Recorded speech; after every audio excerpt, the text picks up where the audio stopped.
కాశ్మీర్లోని పెహల్గాంలో ఉన్న బేసురాన్ వ్యాలీలో టూరిస్టులే లక్ష్యంగా ఉగ్రవాదులు టార్గెట్ చేసి మరీ కాల్చి చంపేశారు. అతి కిరాతకంగా. ఇప్పటిదాకా ఏ దేశం మీద ముందుగా మనం దాడి చేసినట్టు భారతదేశ చరిత్రలో లేదు.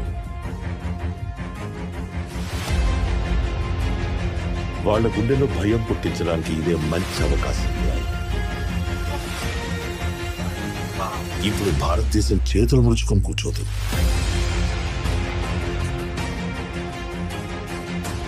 ఇది నవభారతం. ఈ భారతం ఇళ్లలోకి చొరబడుతుంది, చంపుతుంది.